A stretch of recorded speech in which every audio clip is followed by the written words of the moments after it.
With the release of Borderlands 4 a few weeks ago, I've realized a trend has well and truly taken hold of modern gaming, one that I used to be frustrated with, but am now increasingly sympathetic towards. With what feels like more games releasing this year than the past few combined, there is a striking feeling of familiarity that's setting in, a safeness that's starting to take hold. Last year, I would have, and did, complain about this trend and how apathetic it leaves me feeling towards most game releases. This year, I have found myself torn between frustration, apathy, and contentment towards these games, and Borderlands 4 has been one of the key releases that has made me more accepting of this reality. Before getting into it, most of the story around Borderlands 4 has understandably been focused on the game's performance and the never-ending hostile ramblings from the biggest clown CEO in gaming, Randy Pitchford. Oh, okay, sorry, this should read the biggest magician CEO in gaming. My bad, Randy. Those issues are present and ongoing, and while they seem to be on top of releasing patches, I don't expect things to be fixed anytime soon, and I just wanted to make it clear that this is not what the video is about. The game runs weird, and so does basically every other big game release nowadays, and I'm just so tired of it. Sort your shit out before shipping games, please. I know it's not going to happen, but it sure would be nice. Anyways, let's talk about Borderlands 4. I don't have a particularly complicated relationship with Borderlands. I came to the original game somewhat late, not long before the release of 2, played through its campaign once, and enjoyed that loop of a single-player first-person shooter with a Diablo loot treadmill underneath it. 2 was the entry that got its hooks in me. A couple of years before the release of a certain unnamed loot shooter, Borderlands 2 was big, bright, polished, with a much expanded loot system, and improved on the original in just about every way, and there was really nothing else like it at the time.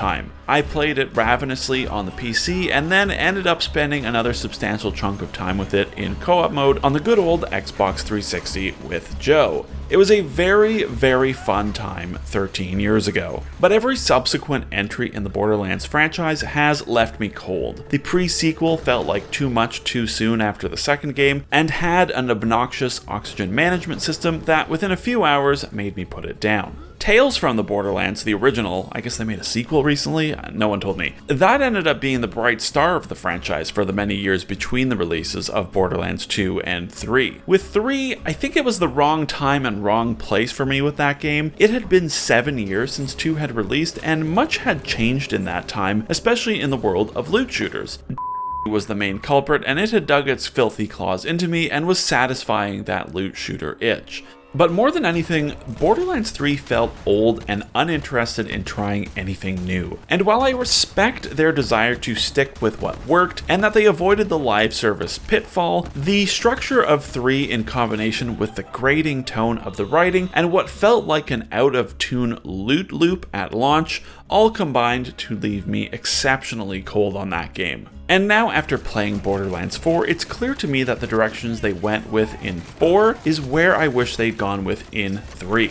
Borderlands 3 also happened to release in a particularly strong era of gaming. It was the pre-pandemic, end-of-the-generation boom of developers putting out much of their best work. We had just come off of 2018, which saw the releases of all-time classics like Red Dead Redemption 2, God of War, Return of the Obra Dinn, and Celeste, to name a few. And 2019 was full of some absolute bangers as well. Games like Sekiro Shadows Die Twice, Apex Legends, Dreams, Death Stranding, Control, and a little game called Outer Wilds. For the many disasters that released that year, it was countered by some of the most original and creative releases of the generation, and also Borderlands 3. The strongest memory I have of 3 is a joke where there's a jetpack and grappling hook and other fun gizmos sitting in an airlock, and they just shoot it all out of the airlock and laugh at how awful those mechanics are. Well, there goes the grapple grabber, the jetpack, and all the left-handed guns.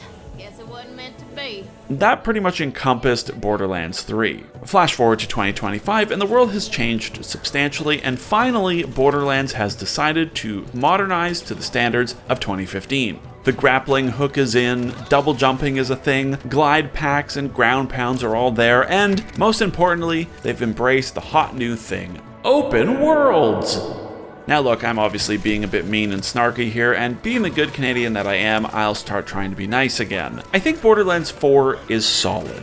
It's a perfectly fine game, and that's kind of what this whole video is ultimately about. The general fineness of Borderlands 4 and most of the sequels we've seen this year. Going into 4, I had genuinely no idea if they'd done anything at all to change the format up. I had ignored all the pre-release coverage because I had completely written off the Borderlands franchise at this point. And so I was surprised to find that after the long and incredibly dull linear opening tutorial sequence, the game revealed its main format change. Gone is the linear world hopping structure of the series, and in its place is a big old map with a bunch of icons all over it that you're free to explore in the order of your choosing. In past years, I'd have rolled my eyes at the change, but I have to say it works well for Borderlands. The airiness it brings is welcome, and the variety of activities, side quests, and main objectives makes for a comfortable, familiar, brain-dead, and easy-to-enjoy experience. You can tell this is their first go at an open world though, as there's lots of little traversal issues or roadblocks that require some awkward jumping, or slightly too long drives around big rock formations, and some areas just feeling like you've sort of stepped out of bounds due to their weird flat emptiness. But all in all, the general structure of the open world works nicely here.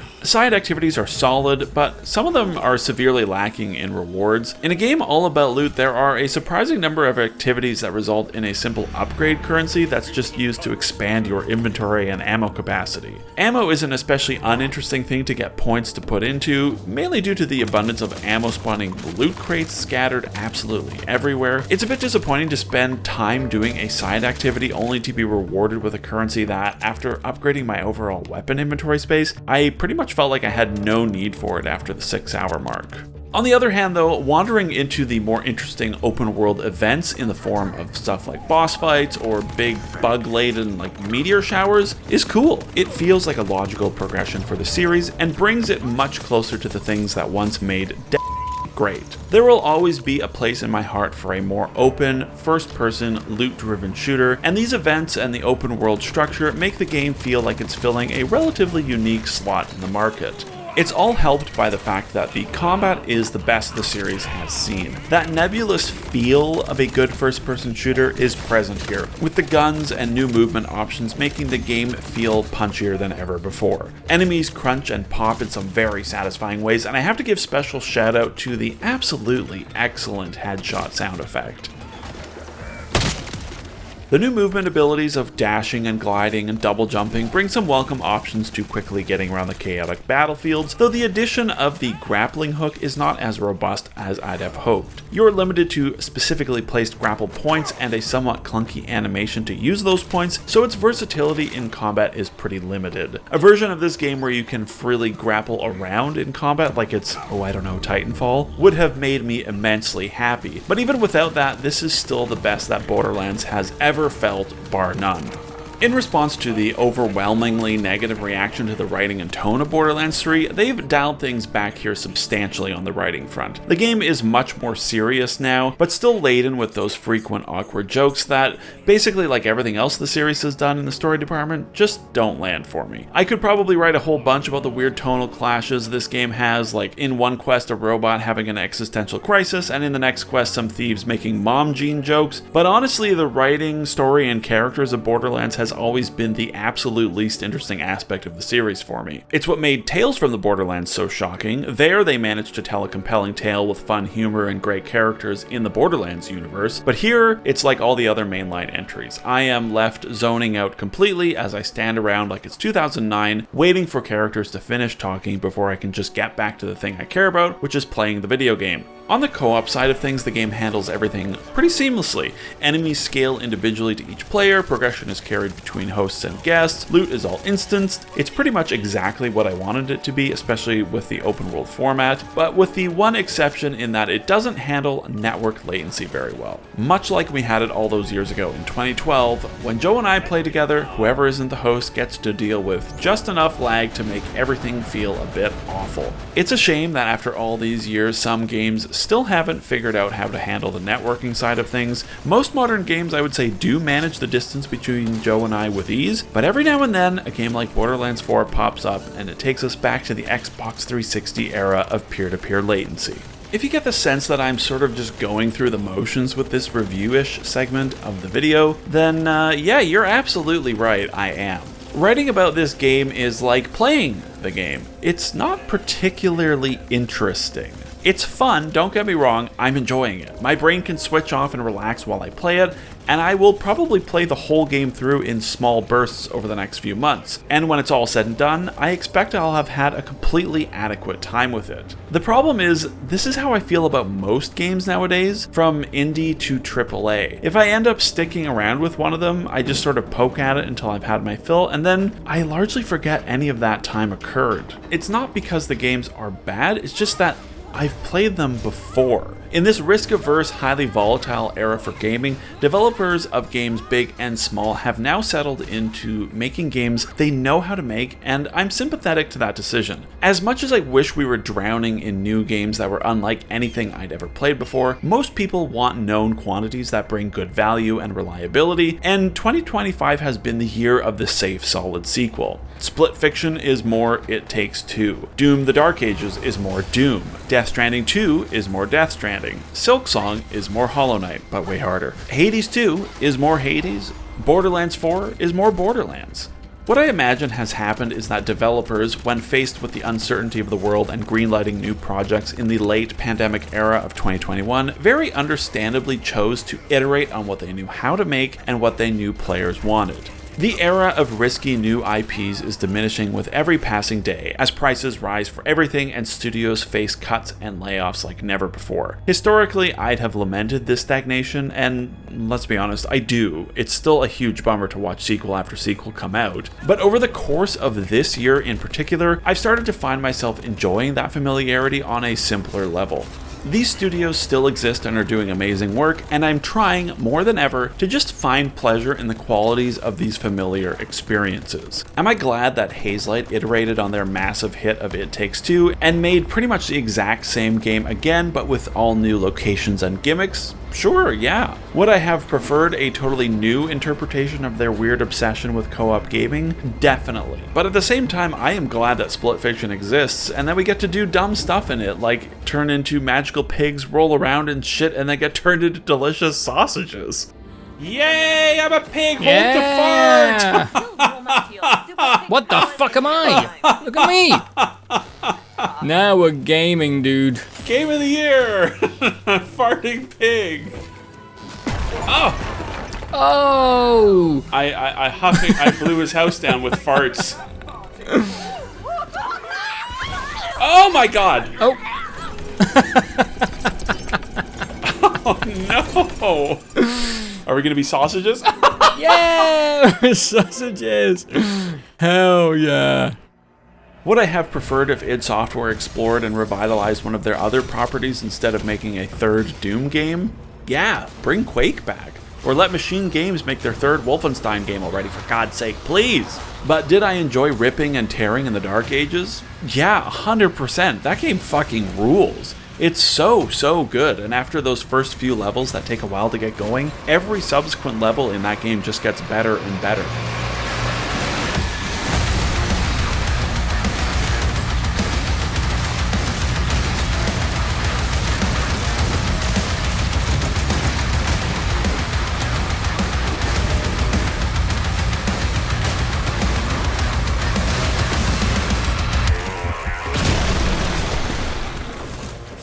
And wouldn't I have loved to have seen another new, strange, beautiful world come to life from the great people at Supergiant Games instead of their first ever sequel?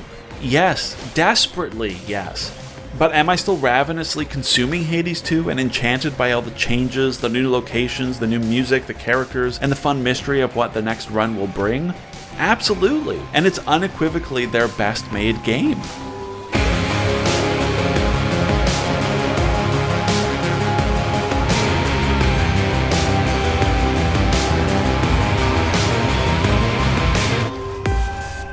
These and many others this year are some of the best games that these developers have ever released, thanks to being so iterative. Gaming is fundamentally built on sequels and iteration, and I have to remind myself that it's okay to want the highs of an Outer Wilds or Control, just as it's okay to simply and unashamedly enjoy the fourth, or rather sixth, Borderlands game. The AAA space is in the worst place it has ever been. The stakes have never been higher for each release, and as such, any hint of risk in what is being made has evaporated. As I write this, another Dying Light has just come out a few weeks ago, Ghost of Yotei is imminently releasing, and Battlefield 6 is around the corner.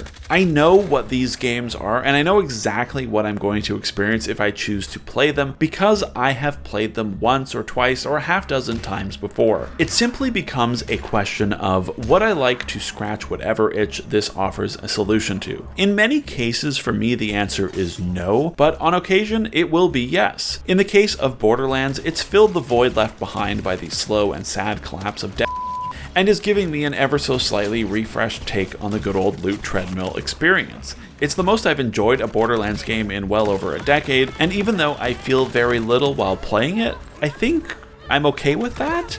Look, it's an ongoing process, okay? After having so few games do anything for me, 2024 was the year of me feeling incredibly disenfranchised with the entire gaming industry. 2025 has been the year where I try, keyword try, to shut some of my brain off and simply enjoy what's being offered. The food this year has been good, delicious at times, even though it's all meals that I've had countless times before. When comfort food is the only food you eat, it too can lose the appeal. But at the end of the day, it's still comfort food in a time when comfort feels needed more than ever, and it's hard not to just embrace it. Borderlands 4 is one flavor of dozens of familiar comfort foods being dished out this year, a year that's felt interminably long and exhausting for 1,000 different reasons. Like most of the games this year, you know exactly what this game is. It has few surprises or tricks up its sleeve. It's not going to give you that rare high you get from playing one of the best games of all time, but if you need that certain itch scratched,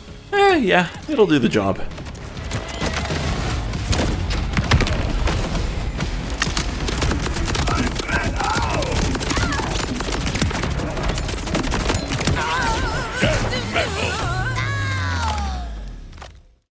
Thanks for watching, everyone. I hope some of you have enjoyed some of these weird videos that I've done over the summer. It's been nice to experiment with some other formats. That said, Battlefield 6 is like literally out in 3 or 4 days after this video is live, so you better believe we'll be back in Mythbusters season very soon. See you then. Bye-bye.